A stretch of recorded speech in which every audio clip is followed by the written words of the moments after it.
Hello friends, मैं हूं सुमित बंसल और आज इस वीडियो में मैं आपको दिखाऊंगा कि हम मल्टी लेवल सॉर्ट कैसे कर सकते हैं एक्सेल में। मल्टी लेवल सॉर्टिंग का मतलब होता है कि अगर आपके पास एक डेटा सेट है तो उसे में पहले आप एक कॉलम के बेसिस पे सॉर्ट करेंगे और जब वो सॉर्टिंग हो जाएगी तो उसके बाद आप किसी दूसरे कॉलम के बेसिस पे सॉर्ट करेंगे इस तरह से कि पहली सॉर्टिंग डिस्टर्ब ना हो। तो मैं आपको एक एग्जाम्पल बता देता हूँ। यहाँ पर मेरे पास ये डेटा सेट है और इसमें मैं पहले तो रीजन के बेसिस पे सॉर्ट करना चाहता हूँ, पर उसके बाद जब मैंने रीजन के बेसिस पे सॉर्ट कर लिया है सो दैट कि सारे रीजन एक साथ आ जाते हैं, फिर मैं सेल्स के बेसिस पे सॉर्ट करता हूँ। तो सारे रीजन एक साथ रहेंगे, तो ईस्ट एक साथ होंगे, वेस्ट एक साथ होंगे और विद इन ईस्ट उस सॉर्टिंग के बाद सेल्स भी सॉर्ट हो जाएगा। तो ईस्ट में भी सॉर्टिंग हो जाएगी कि ईस्ट में सबसे ज़्यादा सेल्स किसकी थी, फिर उसके बाद किसकी थी, फिर वेस्ट में सबसे ज़्यादा सेल्स किसकी थी, उसके बाद किसकी थी। तो ये इसको कहते हैं मल्टी लेवल सॉर्टिंग। तो ये करने के लिए आप अपनी डेटा सेट में कोई भी सेल सेलेक्ट कीजिए, फिर आप डेटा टैब में जाइए और यहाँ आपके पास ये सॉर्ट का ऑप्शन होता है। तो जब आप इस पर क्लिक करेंगे तो ये सॉर्ट डायलॉग बॉक्स ओपन हो जाता है।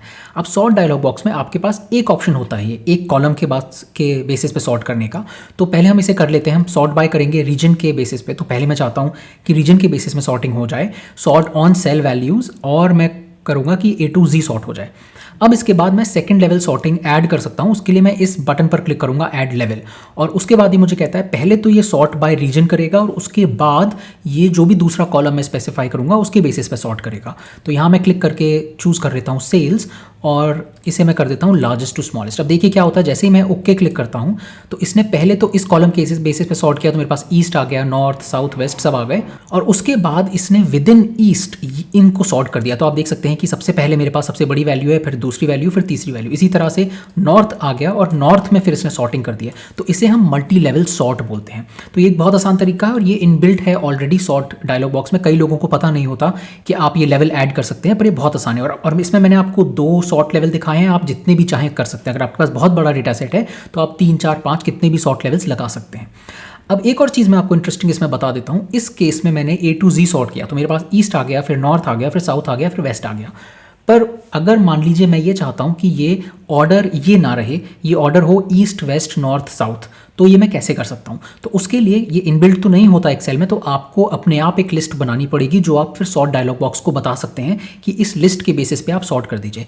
तो वो मैं दिखा देता हूँ आपको कैसे करेंगे। कोई भी सेल सेलेक्ट कर लीजिए, फिर हम जाएंगे सॉर्ट डायलॉग बॉक्स में और यहाँ पर आप देखेंगे कि जब मैं इस पर क्लिक करता हूँ इस ऑर्डर ड्रॉप डाउन पर, तो यहाँ एक ऑप्शन देता है कस्टम लिस्ट। कस्टम लिस्ट में अभी तो मैंने A to Z सॉर्ट किया था, पर कस्टम लिस्ट में मैं बता सकता हूँ कि मैं इसके बेसिस पे सॉर्ट करना चाहता हूँ। तो जब मैं कस्टम लिस्ट पर क्लिक करूँगा तो ये कस्टम लिस्ट ओपन हो जाती है और यहाँ मैं लिख सकता हूँ। अब आप देख सकते हैं कुछ तो कस्टम लिस्ट पहले से ही होती हैं, जैसे कि संडे, मंडे, ट्यूसडे है या जनवरी, फरवरी है, पर मैं यहाँ एक नई कस्टम लिस्ट बना सकता हूँ। तो मैं यहाँ बना देता हूँ ईस्ट, वेस्ट, नॉर्थ, साउथ, और जब मैं इसे ओके करूंगा तो ये लिस्ट ऐड हो जाती है और आप देख सकते हैं ये दिखने लगता है यहाँ पर। अब जब मैं इसे सॉर्ट करूंगा तो पहले तो ये करेगा ईस्ट, वेस्ट, नॉर्थ, साउथ के बेसिस पे और फिर ये करेगा सेल्स अमाउंट के बेसिस पे। देखिए क्या होता है, जैसे मैं क्लिक करता हूँ ओके, अब मेरा डेटा है ईस्ट, वेस्ट, नॉर्थ, साउथ, और ईस्ट के अंदर फिर सॉर्टिंग हो गई है, वेस्ट के अंदर सॉर्टिंग हो गई है और इसने सेकंड लेवल सॉर्टिंग भी कर दी है। तो ये बहुत ही आसान तरीका है जिससे आप मल्टी लेवल सॉर्टिंग कर सकते हैं एक्सेल में। इस वीडियो में इतना ही। उम्मीद है आपको ये वीडियो पसंद आया होगा। अगर आपको ये वीडियो अच्छे लग रहे हैं तो प्लीज़ इस चैनल को सब्सक्राइब कीजिए और बेल आइकन पर क्लिक कीजिए। मिलते हैं अगले वीडियो में।